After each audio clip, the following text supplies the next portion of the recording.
Hebreus capítulo 9.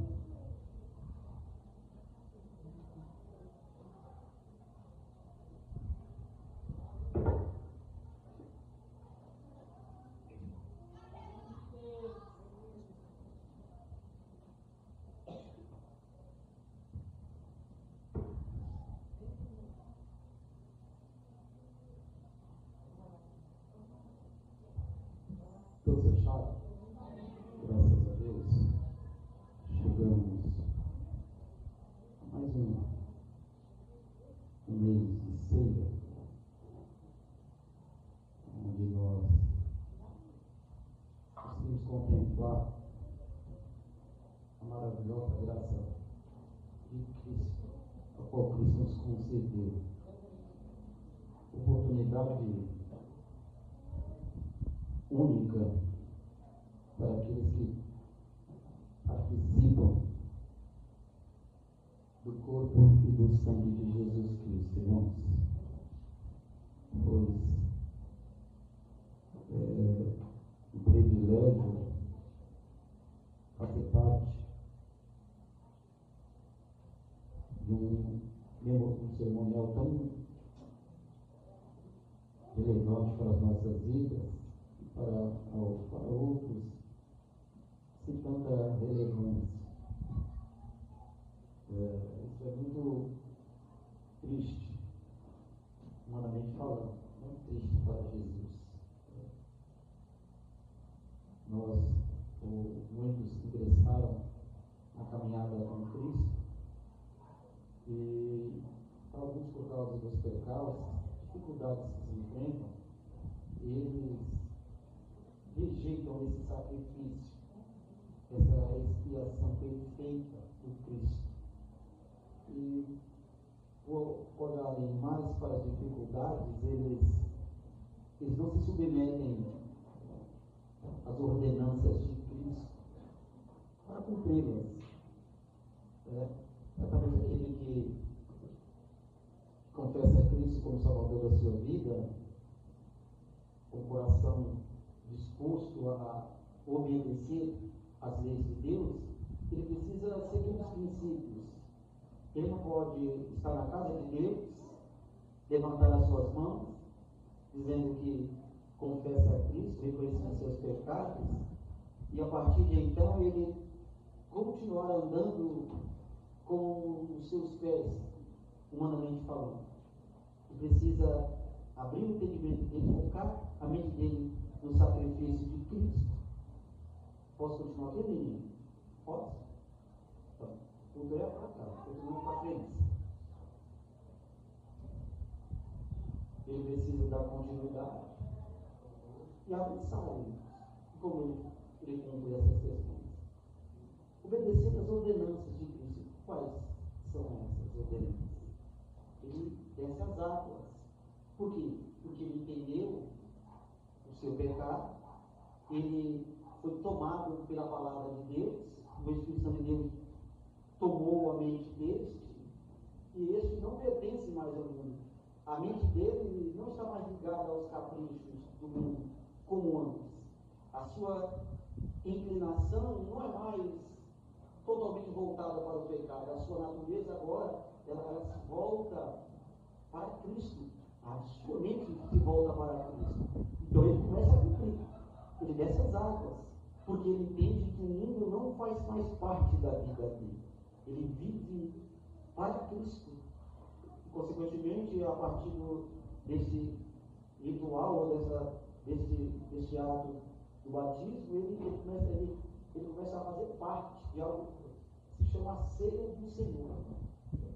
Então é algo que precisa ser notificado por todos que ingressam na caminhada com Cristo, que se alistam no batalhão de Cristo. Então, se está em Cristo, mas não tem o desejo de participar do sacrifício de Cristo, da ceia do Senhor, isso é meio estranho, não é para mim. É a Bíblia que diz isso. Isso é algo terrível. Isso denota que essa pessoa ela não tem desejo de Deus, ela não ama a Deus, ela não de Deus. Porque é o Espírito Santo de Deus que guia este pecador para mais perto de Cristo. Essa pessoa ela já foi resgatada pelo próprio Cristo. Agora ela foi reconciliada com Cristo. E por já estar reconciliada com Cristo, ela faz parte do corpo de Cristo, da família de Deus. Fazendo parte do corpo de Cristo, fazendo parte da família de Deus, ela tem a oportunidade peculiar de sentar ou se assentar à mesa da comunhão. E a mesa é essa. Você está sentado diante da mesa da comunhão, onde você vai participar. E se você não participar, você só não participa por uma questão, porque você está em pecado. Só isso. E se você está em pecado, você não é filho de Deus. Você não tem o Espírito Santo de Deus. Não estou falando de algo que possa ter ocorrido hoje, mas de situação em nós que pode estar consequentemente sendo gerado cada vez mais dentro de nós com mais força. É uma prática de pecado. Se eu sou um praticante do pecado, isso denota claramente que eu não amo a Deus. Eu rejeito o sacrifício de Cristo. Então esse dia não é um dia comum, irmãos. Não. Esse é um dia onde nós nos ajuntamos, nos reunimos para memorizar o sacrifício de Cristo Jesus. E o sacrifício de Cristo, dentro da carta aos Hebreus, é algo que é notificado com tamanha grandeza. Não é um ritual como no passado, aonde perdeu a sua validade, ou não tinha a sua validade perpétua. O sacrifício de Cristo não. Ele é perpétuo. Então aquele que recebeu o sacrifício de Cristo, ou que faz parte do sacrifício de Cristo, tem de uma forma livre dos seus pecados, ou tendo os seus pecados perdoados, ele deseja mais. Ele espera todos os meses, dentro da nossa tradição, né, de cristianismo, a partir do momento que nós ingressamos na família de Deus, nós aprendemos que participamos uma vez por mês. Não importa qual outra denominação, quantas vezes no mês, ou no ano, ou sei lá, na semana, eles comemoram. Isso é irrelevante. Nós participamos uma vez por mês. E a cada mês, por exemplo, hoje, nós já estamos desejosos, esperando o próximo mês. Nem sabemos se chegaremos até lá vivos, mas esse é o nosso desejo. Olha o termo que eu estou usando. Esse é o nosso desejo. Eu não sei se eu posso usar essa afirmação. É o nosso desejo. Ou vou refazer a minha fala. Esse deveria ser o nosso desejo. Porque muitos não desejam mais. Muitos não dão a mínima importância. Eles não se preparam para um dia como hoje. Eles não lutam contra os desejos carnais, contra as tentações que tanto tentam destruí-los. O capítulo 9 da carta aos Hebreus diz assim, versículo de número 11 a seguir. Quando Cristo chegou como sumo sacerdote dos benefícios que estavam por vir, ele mesmo determinou ou adentrou ao maior e mais perfeito tabernáculo. Vou repetir mais uma vez essa parte.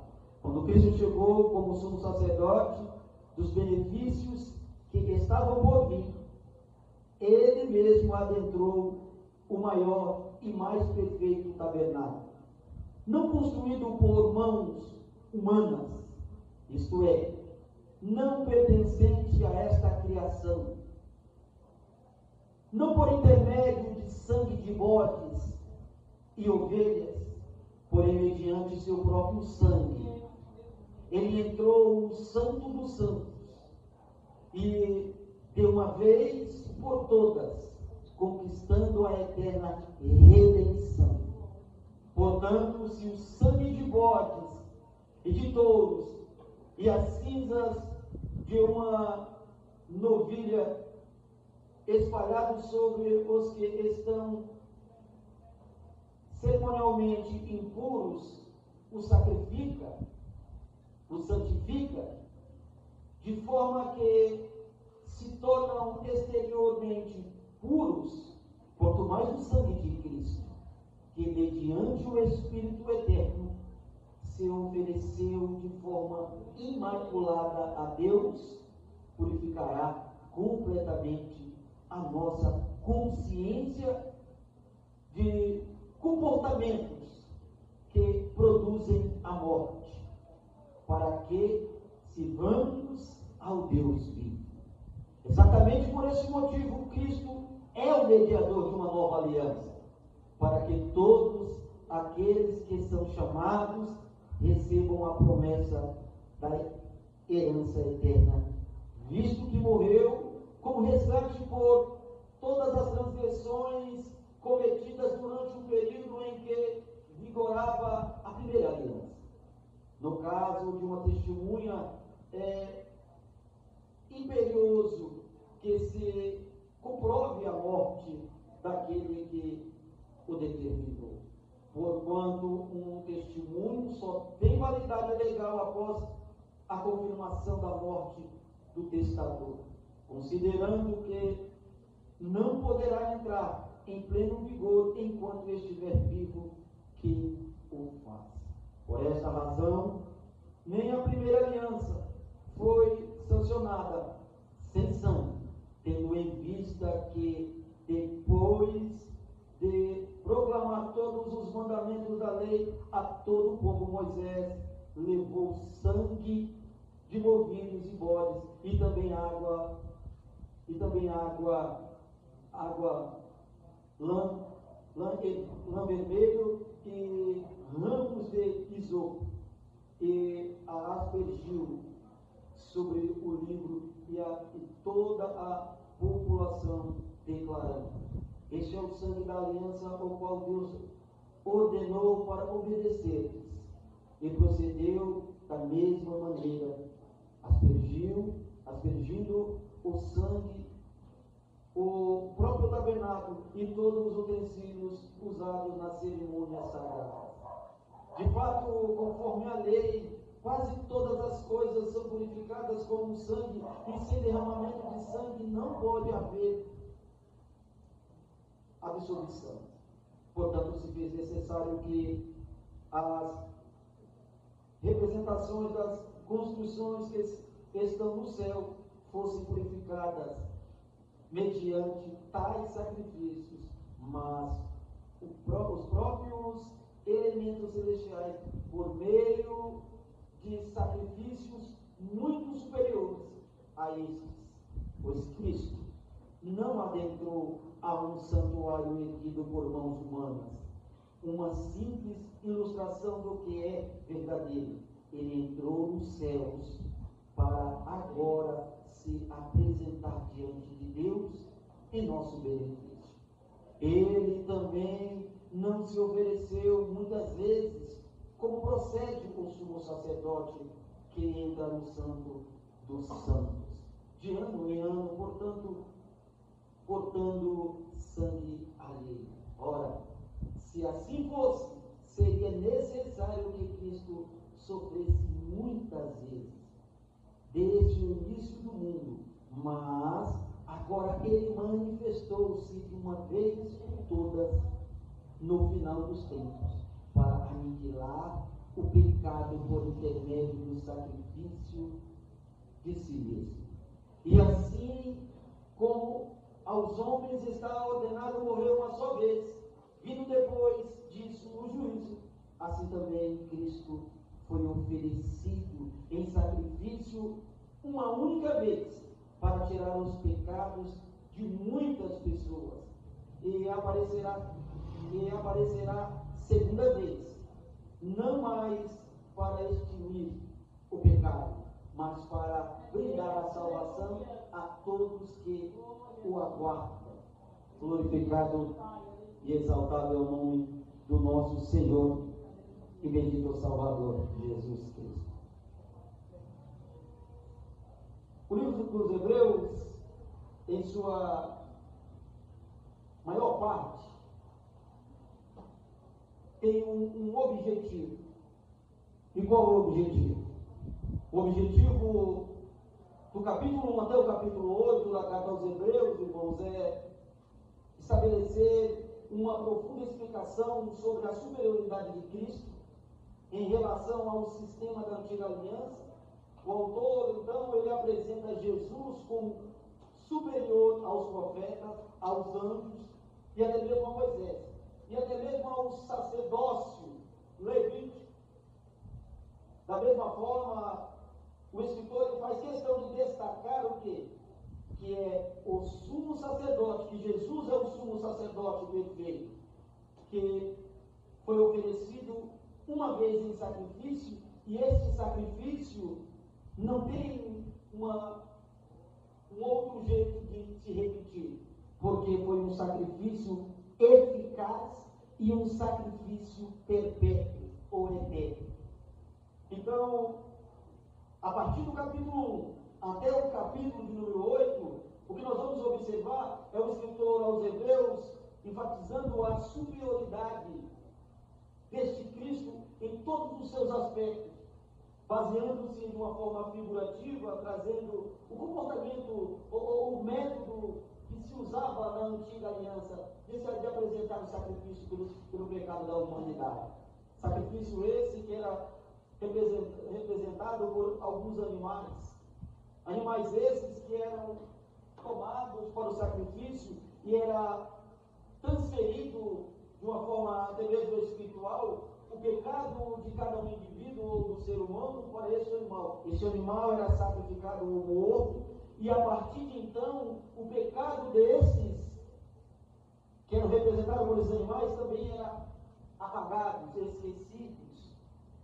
Dessa forma, continuava ano após ano oferecendo esse sacrifício. O escritor dos Hebreus agora ele faz questão de orientar que Jesus ele veio mudar todo esse cenário de observação. Então, a partir de então, o sacrifício de animais não é mais aceito, porque a partir de então, o próprio Pai, o próprio Deus, ele envia o seu único Filho como o sacrifício perfeito.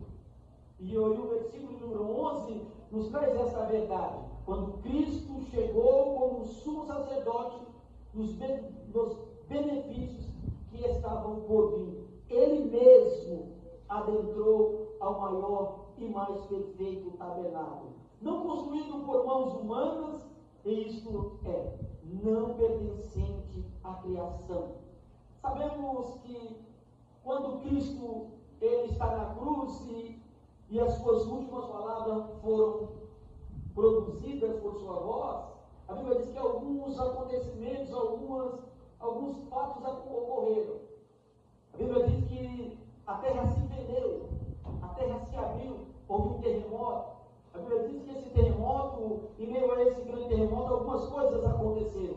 A Bíblia diz que sepulcros foram abertos, e aqueles que lá estavam mortos, eles ressuscitaram.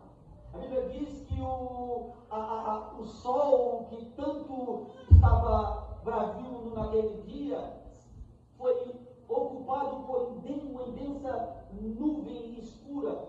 Tudo ficou escuro. A Bíblia diz que também, além de escurecer e um terremoto sobre a terra, a Bíblia diz que lá no templo o véu se rasgou. Se rasgou dentro de uma situação que era impossível. E isto tudo está sendo detalhado, está sendo observado pelo escritor aos Hebreus. Esse fato que ocorreu quando Cristo agora ele se apresenta como aquele que seria a oferta perfeita por todos os nossos pecados, para que não necessitasse mais que ninguém se apresentasse diante de Deus, diante do cerimonial de cada ano, como seu sacrifício para assim fazer. Cristo agora se tornou um sacrifício perfeito. E a Bíblia diz que não só ocorreu o terremoto, como tudo ficou escuro. A Bíblia diz que o sol perdeu o seu brilho. Trevas densas tomou conta daqueles dias. A terra se fendeu, os sepulcros foram abertos e o véu do templo se rasgou de cima para baixo. Nesse exato momento, o escritor faz questão de salientar: quando Cristo chegou como sumo sacerdote dos benefícios que estavam por vir, ele mesmo adentrou ao maior e mais perfeito tabernáculo. E ele faz questão de frisar que este tabernáculo não era algo constituído ou construído por mãos humanas. Ele faz uma distinção entre a localidade da habitação de Deus, onde Deus habita, e o tabernáculo do templo, lá no templo de Salomão, onde o véu se rasgou. Ele faz questão de fazer essa observação. Então, a partir do capítulo de número 1 até o capítulo 8, a condição do escritor é mostrar a superioridade de Cristo. Cristo, ele é apresentado como o único, como aquele que fez a aliança perfeita. A epígrafe do texto é: a aliança em Cristo, ela é superior. Superior a qual aliança? A aliança do sacerdócio levítico. Se lá atrás era necessário sempre aquele que oferecia o seu sacrifício embora o seu pecado, voltar de uma forma consecutiva a cada etapa a qual eram eles convocados, a partir de Cristo não é mais necessário. Isso também vale a pena frisar que todas as vezes que nós pecarmos, já confessando Cristo, parece que não se faz necessário de novo conversar diante de Cristo. Ou parece que tudo está perfeito, se Cristo já se sacrificou por mim uma vez, tudo está definido, eu já estou salvo, então nada mais pode afligir a minha alma, eu posso viver uma vida segura dentro dos meus caprichos e não serei eu afligido pelos meus erros. O interessante, irmãos, é que quando Cristo ele se tornou um sacrifício perfeito, trazendo os benefícios a nós, um desses benefícios, irmãos, segundo a carta aos Hebreus, ele nos trouxe santificação. Ele, pelo sangue dele, ele nos santificou. Ele purificou-nos de todas as nossas sujeiras. Então, se ele, ao intermédio do sangue de Jesus Cristo, ele me purificou de todos os meus pecados, apagando então tudo aquilo que cometi no passado por erros, que me afastava cada vez mais para longe de Deus. Agora não.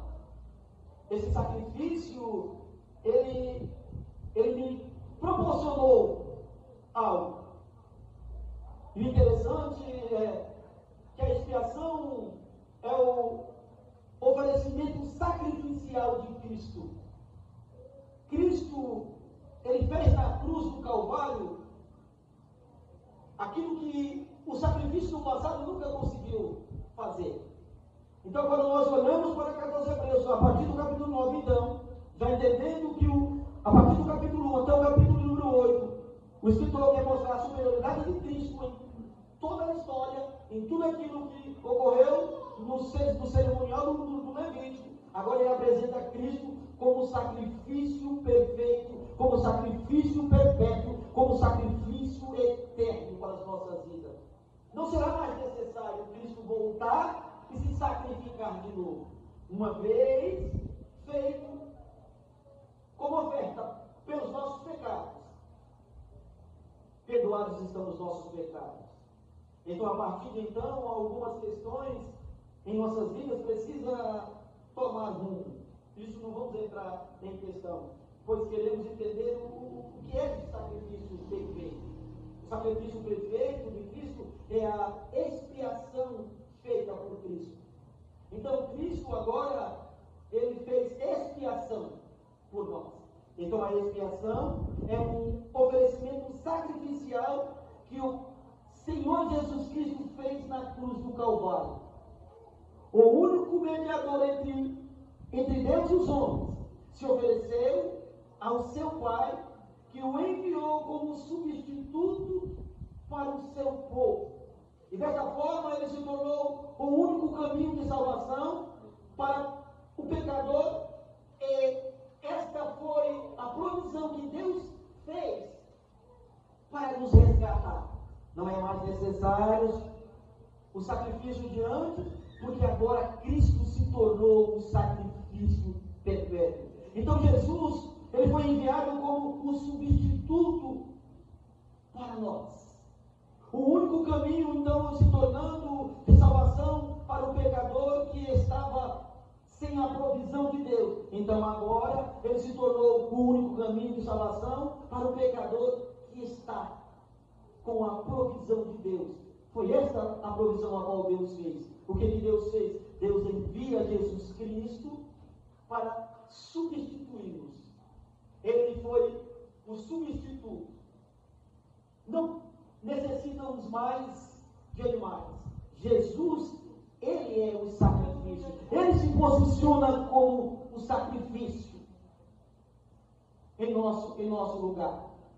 E o interessante é que esse caminho revelado a nós, o caminho da salvação, é visto da seguinte forma: somente Cristo, por sua obra expiatória, traz reconciliação entre Deus e o homem. Aí o apóstolo Paulo, ele faz questão de enfatizar essa verdade. Por quê? Porque segundo o que ele escreve aos Efésios, uma carta segura para falar da expiação, ele diz que nós andávamos sem um verdadeiro Deus. Cada um de nós andávamos segundo os nossos caminhos. Andávamos errantes, sem Deus, e se afastando cada vez mais, cada um fazia as suas próprias escolhas. Ele diz, mas Deus enviou Jesus Cristo. E a partir de Cristo foi nos dado o benefício da graça. Essa graça nos trouxe a salvação. Então, Paulo diz que Jesus, ele se tornou aquele que reconciliou, e ele nos reconciliou. Essa é uma das razões que o próprio apóstolo Paulo escreve a sua carta também aos Romanos, no capítulo de número 5, a partir do capítulo 5. Ele fala sobre a justificação ou os frutos da justificação. E dos frutos da justificação, não somente é a paz a qual obtivemos com Deus, a qual não tínhamos, ele diz, mas agora nós temos paz com Deus. E não só a paz com Deus ele trata neste capítulo, mas ele fala também da reconciliação, a qual também obtivemos a partir desse sacrifício, dessa expiação, dessa ação substituta do próprio Cristo por nós. Nós não só nos reconciliamos, ou não só fomos reconciliados entre Deus, mas também nesse sacrifício Cristo tomou literalmente toda a nossa culpa. Segundo o que Isaías escreve, ele diz que ele tomou sobre si todas as nossas dores, todas as nossas iniquidades, todas as nossas transgressões e todos os nossos pecados. E aí ele faz questão de salientar da seguinte forma: ele diz, o castigo que nos traz a paz estava sobre ele. Então Jesus Cristo também, nesse sacrifício, tomou toda a nossa culpa sobre si mesmo, sem cometer nenhum pecado. Ele suportou a ira de Deus, a qual foi desviada de nós. É como Deus está preparado para lançar toda a cólera dele sobre nós, mas o Cristo agora na cruz, ele é como entrar na frente. Ele entra na nossa frente e toma sobre ele tudo aquilo a qual deveríamos nós tomarmos. Olha o que é a expiação, olha o que é se tornar o substituto. Ele foi substituto porque não necessitamos mais de levar animais, oferecer animais. Ele se tornou a expiação porque ele foi o próprio sacrifício. Então agora nós somos beneficiados, como o próprio escritor aos Hebreus diz. Ele diz que ele mesmo adentrou ao maior e mais perfeito tabernáculo, não construído por mãos humanas. Ele disse, isto é, não pertencente à criação, não por intermédio de sangue de bodes ou de novilhos, porém mediante o seu próprio sangue, ele entrou no Santo dos Santos, de uma vez por todas, conquistando a eterna redenção. E para quem ele conquistou essa redenção? Ele conquistou para você, ele conquistou para mim, ele conquistou para nós, ele conquistou para a igreja dele, para o povo de Deus, para todos quantos reconhecem esse sacrifício, para todos quantos vivem de acordo com os padrões deste sacrifício. Pois esse sacrifício nos trouxe alguns benefícios, irmãos. E como temos nos comportado, irmãos? Qual tem sido as nossas reações como filhos de Deus, diante das circunstâncias, diante das tentações, diante do pecado, diante desse cenário tão desastroso que o mundo vive? E quando falamos de tentações, irmãos, nós poderemos retratar diversas condições de vida e tentações. Nós somos cercados, irmãos, pelo pecado. As tentações, elas estão em todos os lugares possíveis. A cada espaço milimétrico onde os nossos pés podem transitar, não importa onde, irmão, não importa em qual momento da vida, as tentações estão. Mas como nós temos observado essas questões para entender esse benefício dado a nós? Porque Cristo, ele foi tão preciso na sua execução que ele não transgrediu a lei. Ele não desfez de nenhuma das ordenanças do Pai. Ele cumpriu cabalmente. Paulo diz que ele foi fiel a tal ponto, irmãos, que ele obedeceu até o fim. Tudo, irmãos, literalmente tudo que pode um homem hoje, em sua vida, ser tentado, irmãos, Cristo foi também. Não importa, irmão, se nós somos tentados em alguma esfera da nossa vida, não importa qual seja ela, em momentos que até mesmo nós desconhecemos, porque somos. Cristo também foi, mas não pecou. Mas por que ele não pecou? Seria fácil responder. É porque ele é Deus. Não. Ele não foi tentado como Deus. Ele foi tentado como homem. Porque o sacrifício só valeria, irmãos, se fosse vindo da parte do homem. Então ele veio como homem para se sacrificar. Ele se esvaziou. Paulo escreveu aos Filipenses. Ele não usurpou de ser igual a Deus, mas esvaziou-se, tomando forma de homem. Já tinha sido dito, irmãos, desde o princípio, que da virgem nasceria um menino, um homem, e que a partir deste, toda a humanidade que até então estava presa ao pecado, seria livre do pecado. E aí eu entendo alguns homens que veio pronunciando de uma forma antecipada os passos do Messias. Agora já adulto, em meio a um grande rio, diante de uma enormidade de pessoas, alguém olha para o fim da fila, de uma forma figurativa, falando, fim da fila, e ele diz: eis o Cordeiro de Deus, eis o sacrifício de Deus, que tira o pecado do mundo. E ele se posiciona, João Batista se posiciona como alguém que não é digno de se aproximar dele, que não é digno nem de desatar as alparcas, as sandálias dos seus pés. Jesus chega até João Batista e instrui João Batista: batiza-me. Jesus, ele é acometido por uma indagação de palavra. Ele diz: mas não, quem sou eu para te batizar? O Senhor que deve me batizar. Jesus disse: é necessário que você faça assim, para que se cumpra a vontade do Pai. Olha quem é esse Cristo.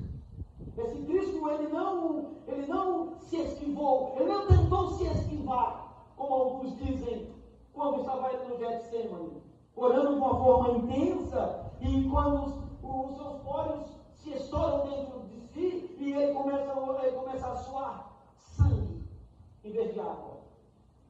A Bíblia diz que ali, ele de uma forma intensa, ele clama ao Pai, dizendo: e se possível, afasta de mim este cálice, mas todavia seja feita a tua vontade.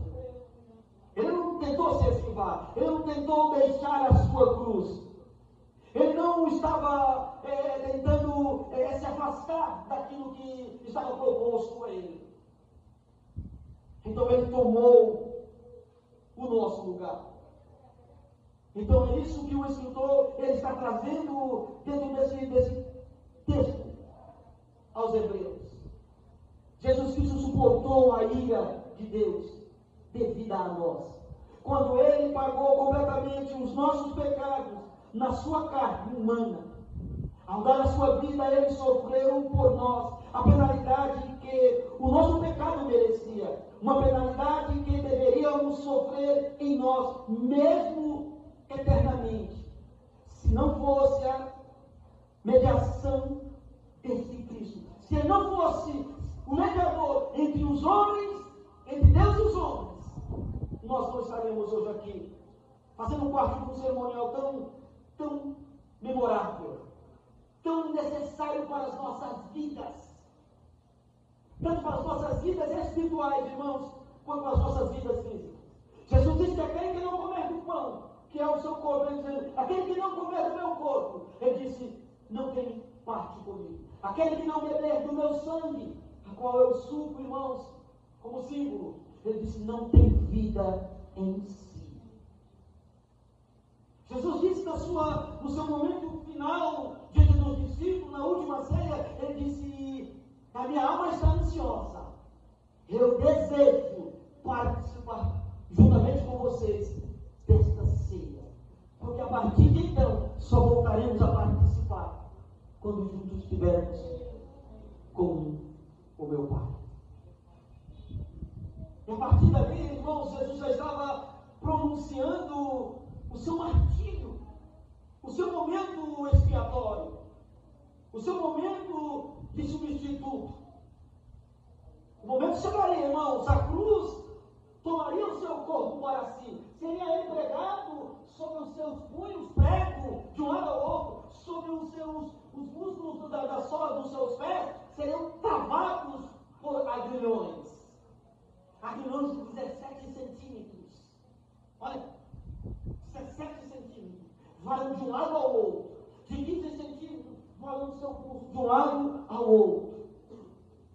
O seu corpo já estaria certamente, como a Bíblia apresenta, todo mutilado pelas chicotadas. E o castigo que nos traz a paz estava sobre ele, e sobre as suas pisaduras nós fomos sarados. Isso não foi, irmãos, escolha sua ou minha, ou nossa. Porque segundo o apóstolo Paulo, nós andávamos desorientados. Cada um andava segundo os seus próprios desejos. Cada um escolhia o melhor para si, se esquivando deste Cristo. Então eu fico meio triste e preocupado com aqueles que não se preparam para um momento tão peculiar, a qual é a ceia do Senhor. Sabendo que Ele mesmo, ao dar a sua vida, Ele sofreu por nós a penalidade que a nós era merecido. Isso me faz pensar um pouco mais. Sabendo que a penalidade que deveríamos sofrer em nós, mesmo eternamente, se não fosse a mediação dele, eu fico mais preocupado ainda. Se eu não entender que eu sofreria eternamente a ira de Deus, mas então Cristo se posicionou em meu lugar, e aí que entra a doutrina da imputação, até mesmo da dupla imputação, a imputação dos nossos pecados para Cristo e a imputação da justiça de Cristo para nos justificar, segundo Isaías. Olha o texto de Isaías, olha como Isaías ele é rico em observação minuciosa. daquilo que haveria de acontecer 70 anos após, à frente, a sua escrita. Ele diz que foi da vontade de Deus, torturar Jesus Cristo. As pessoas que não acreditam nessa expiação, eles acreditam que foi Deus que fez tudo isso. A ira de Deus caiu. Porque lá no princípio, não sei se vocês se lembram, mas lá no passado, parecia que era o diabo que era aquele que nos destruía, que mexia, fazia tudo. Você percebe, não sei se vocês se lembram, que agora os pregadores idealizavam mais o diabo como o grande feitor das coisas do que o próprio Deus. Mas foi Deus, irmãos. Não foi o diabo.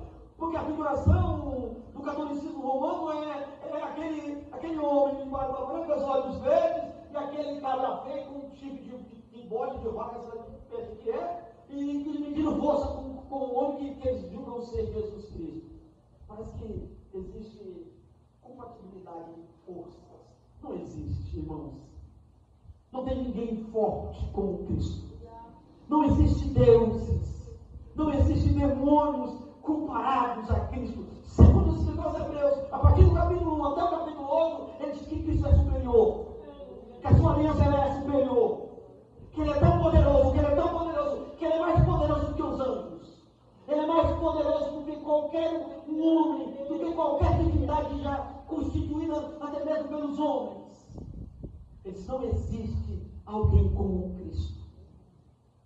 E o escritor diz que Cristo, ele é perfeito em sua ação. O que ele fez com perfeição. Não é a sua disposição.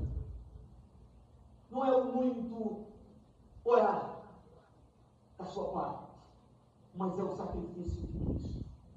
Não é a sua busca desenfreada de querer conhecer mais, mas é o Cristo.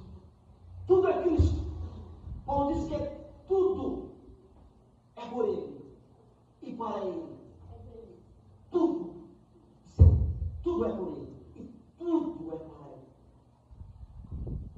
Então esse Cristo sofreu a ira de Deus, a ira do Pai sobre Ele. E não só a ira, mas Ele sofreu toda a penalidade necessária, a qual nós mesmos merecíamos. Sua morte foi substituta, eficária. De nenhuma outra forma, senão a morte humana, poderia, ou deveria, e até mesmo poderia, a justiça de Deus ser exercida contra o pecado humano. Sem que fosse essa forma, irmãos. De nenhuma outra forma, senão na morte humana de Cristo, poderia a justiça de Deus ser exercida contra o pecado humano. Em nenhum outro objeto, senão no representante humano, não é por meio de obras humanas, não é por meio de algum utensílio sagrado, irmãos. Você consegue perceber ou entender esse valor do sacrifício? E aí vem na minha mente algumas implicações, a qual ouvimos de alguns. Mas você percebe o quanto nós fomos enganados no passado? Parecia que a nossa salvação ela poderia ser perdida por algum descuido nosso. Você percebe também que nós empunhávamos a nossa condição de credibilidade em alguns objetos do passado, dando valor a esse objeto, a nossa salvação. Você percebe como o mundo, lá no passado, lá em alguns séculos passados, eles foram orientados concernente a Cristo da forma errada? Você percebe como Cristo ele nunca foi a centralidade do sacrifício, mas sim os métodos constituídos pelo próprio catolicismo para trazer o povo à sua própria rédea de lei e de engano, dando aos homens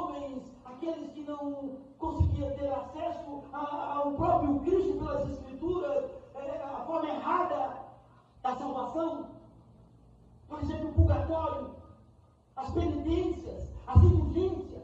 Olha que coisa trágica. E muito mais coisas, irmãos.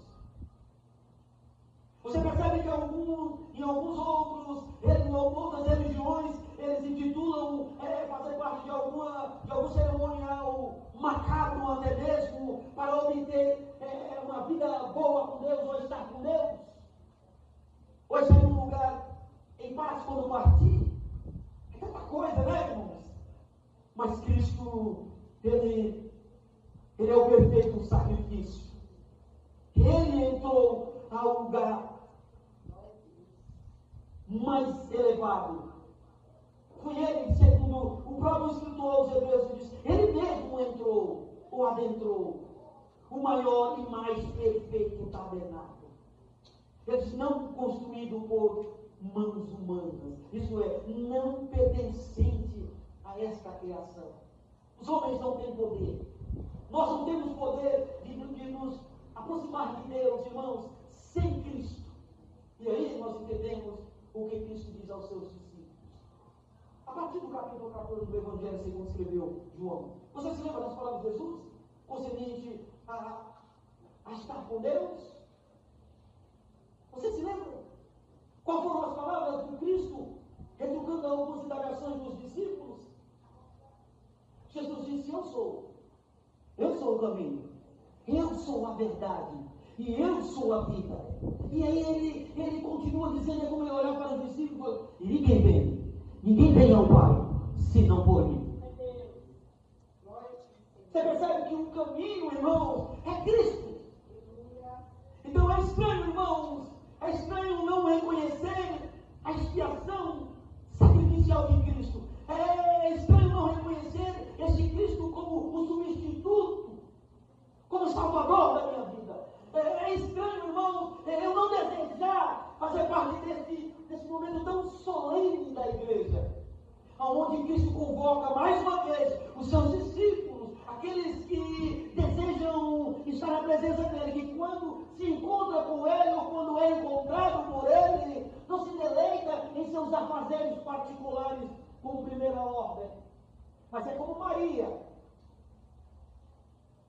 que deseja estar aos pés de Cristo.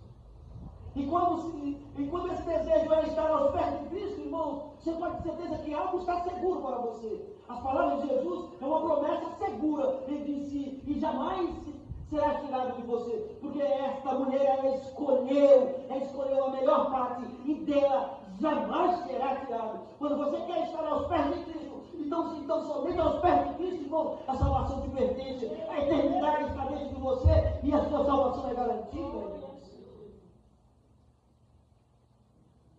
Esses são os benefícios trazidos por este Cristo. A morte, a sua ressurreição nos beneficiou desta forma. E isso não há méritos da forma passada. Não.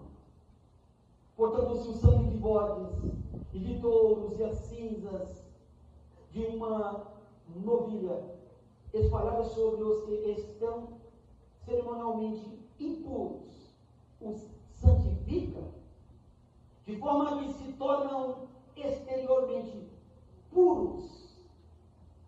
O escritor dá uma brechinha de espaço e deixa uma vírgula, é como ele parar um pouquinho assim e suspirar, encher os seus pulmões e falar, quanto mais o sangue de Cristo, quanto mais o sangue de Cristo, que mediante o Espírito eterno se ofereceu de forma imaculada a Deus, purificará completamente a vossa consciência de comportamentos que conduzem à morte, para que sirvamos ao Deus vivo. Esse é o sangue de Cristo. Esse é o valor do sacrifício de Cristo. Essa é a relevância da ação substituta, a qual Cristo se propôs fazer por nós. E aí entendemos, a sua morte foi substituta e vicária.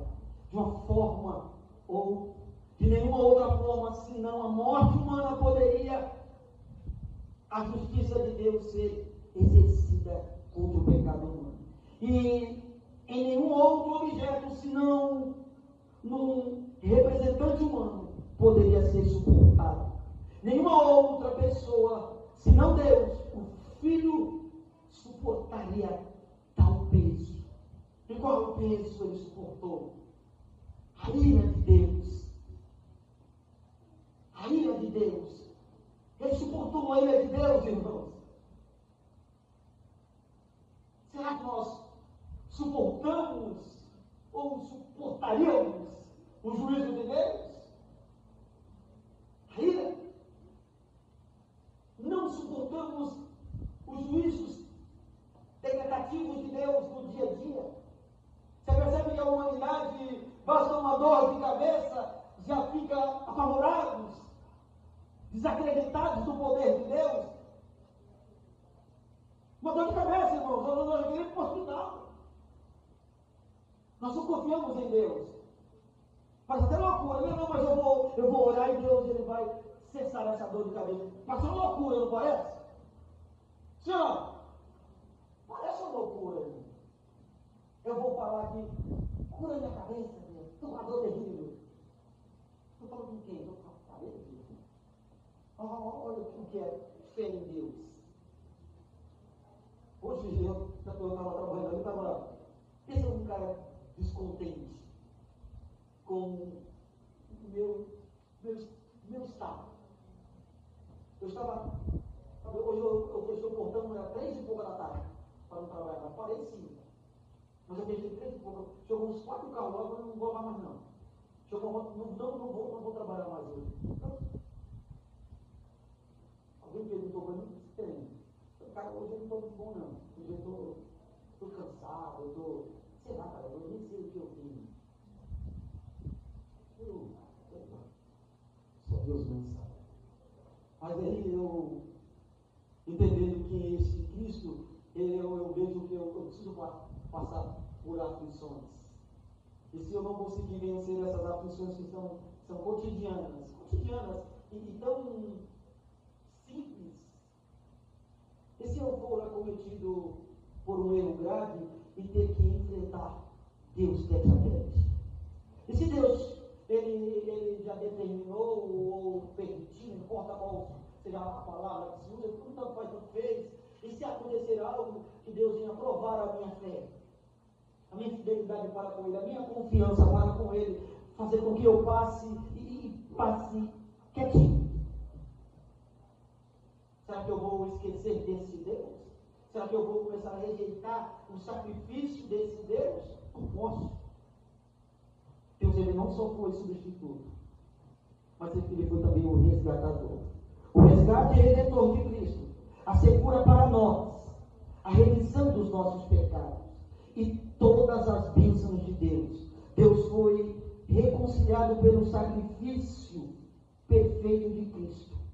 Uma propiciação que satisfaz completamente a justiça de Deus. Dessa forma, o pecado é removido do registro do pecador, e esse sendo crente.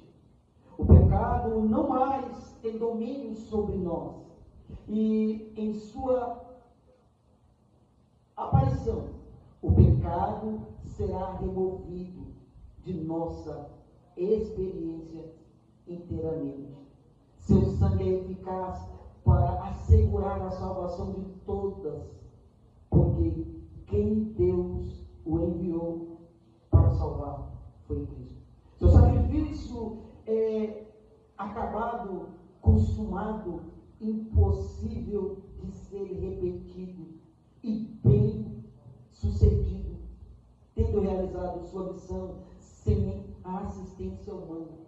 Isso é algo seguro. Não precisamos, ou ele não precisou, de um método, ou de um mecanismo, ou de uma ideia, ou de um conselho. Segundo Isaías, ele diz: quem aconselha a Deus? Quem pode dar conselho a Deus? E aí o apóstolo Paulo, ele é mais caprichoso na sua observação concernente às grandezas de Deus, os atributos de Deus. Ele disse: ó profundidade das riquezas, quanto da sabedoria, quanto do conhecimento de Deus. Ele diz, quão insondável e inescrupulosos são os seus caminhos. Quem conhece a mente desse Deus? Não há outro igual a Ele, e ninguém acima dele, porque dele e por ele e para ele são feitas todas as coisas. Olha que coisa. Ele está falando que esse Deus é tão grande na sua execução, que o homem desconhece o seu poder. O homem que tentar dialogar com Deus, fazendo alguns questionamentos, não receberá resposta, pois questiona Deus. Paulo, ele é seguro nas suas palavras. Ele disse, ora, homem imortal, quem és tu para compreender com Deus? Porventura, é mais, parafraseando, é mais compreendedor o vaso do que o oleiro? Quem pode mais? Parafraseando. Quem tem o poder sobre o vaso? O vaso sobre o oleiro ou o oleiro sobre o vaso? Ele está tipificando a igreja e o próprio Deus. Nós estamos nas mãos de Deus. Deus, ele nos molda segundo a sua vontade. Você se lembra do próprio patriarca Jó? Quando indaga ao próprio Deus concernente a sua situação? Deus fazendo com que ele passa por situações terríveis. E aí Deus, olhando as suas indagações, agora Deus traz perguntas em vez de respostas. E Jó, já que tanto me questionas, responde tu. E aí Deus não faz a pergunta já de antemão. Ele diz, responde tu. E aí deu uma vírgula. Ele diz, se és que podes. Onde estava tu? Quando eu formei a terra. E ele vai. Onde você estava quando eu fiz isso? Onde você estava quando... E aí Jó, ele fica encurralado em suas filosofias, em sua orientação mental. Ele precisa tão somente reconhecer o seu estado. E o estado de Jó era crítico. Era crítico. O nosso estado era crítico.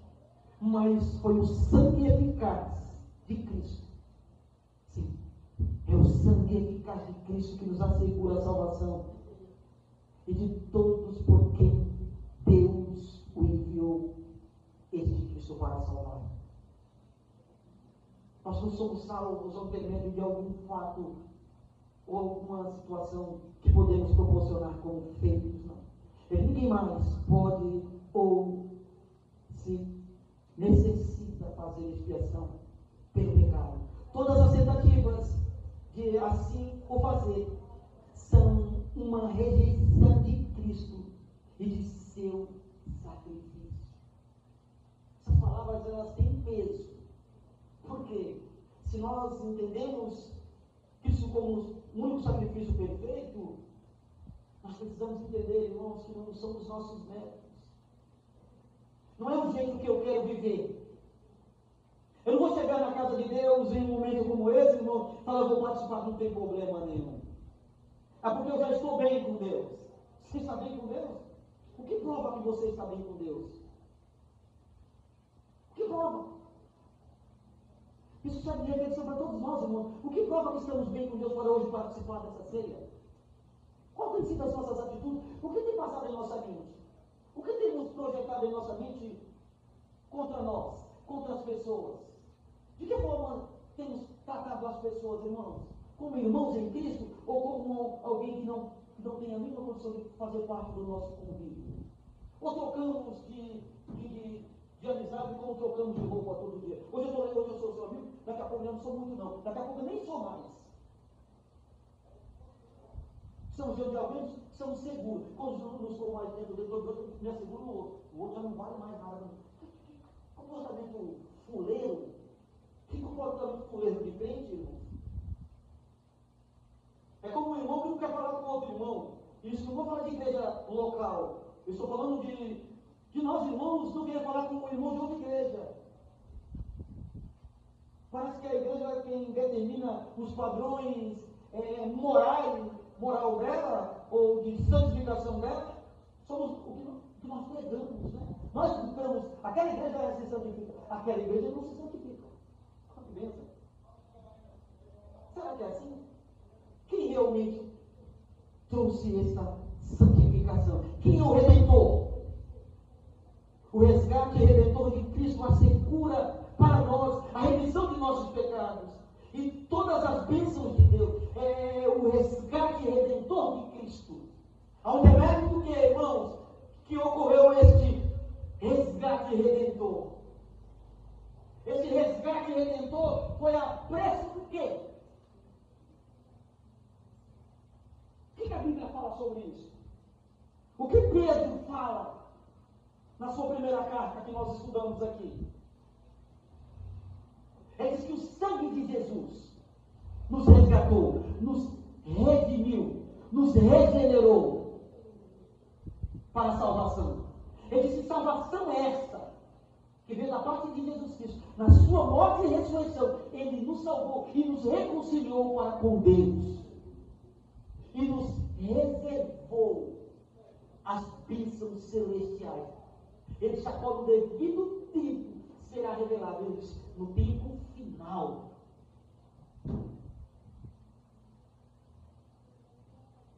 Então precisamos entender esse sacrifício.